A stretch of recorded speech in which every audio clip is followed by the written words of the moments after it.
On clean cooking. Aunt Sally Fanny was one of the best cooks down our way. Ain't saying nothing about clean.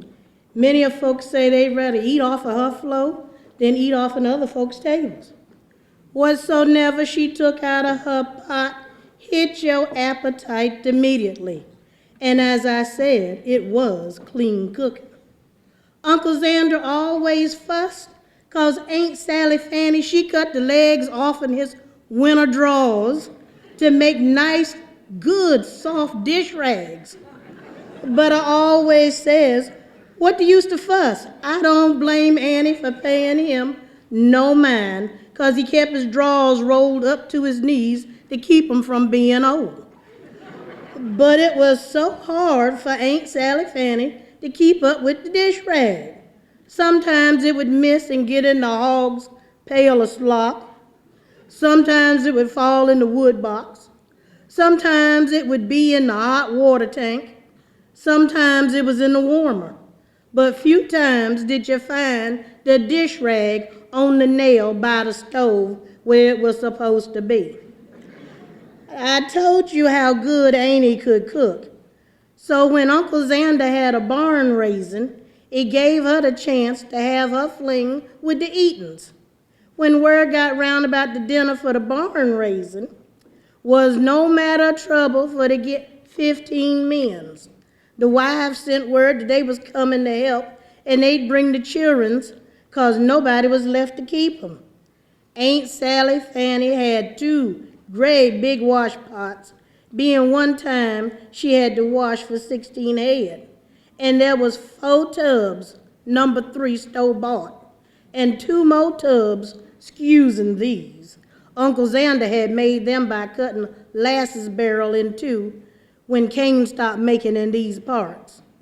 When I getting on to the preparations for the barn raising, Aunt Sally Fanny had to whack the legs off in every pair of drawers Uncle Xander had to have enough dish rags for to use with the other women's helping. Getting on further with the cooking. More and more you'd hear somebody say, "Where's the dish rag?" Aunt Sally Fanny say, "Tain't whilst the bother. Keep on turning." So the women's, they'd wipe what there was to wipe real good with the corner of the aprons and not to waste no time. When those wash pots full of cabbages and ham hocks finished smothering and battered bread was stacked up a few feet and the tub of potatoes was mashed up, they began serving. The men come first, being they had worked hard all the morning on placing the logs. The women's piled their plates, the ones for the men's they did, and gave them a big mug of persimmon beer. The ones what had worked in the kitchen ate last of all. And believe me you, when Cousin Coot come up with a dipper, a cabbage, and a dish rag come up too. When Mrs. Eva reached down in the cabbages and the dish rag come up with her too, and them ham hocks, well now they just froze right on the spot. They just stood with their mouths wide open. Aunt Sally Fanny turned about just in time to see Cousin Coot and Miss Eva eyeing one another. "Well now, what's that for?" Ain't it was a Kimbo.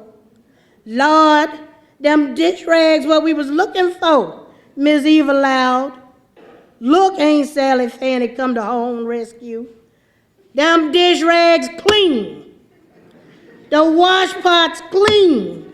And them cabbages clean. So what you two iron it out for?" Right then the ladies just put the dish rags in the pan for serving the wash pots later on. They got satisfied being everything was clean. They dipped and ate and dipped till everything was plumb ate up.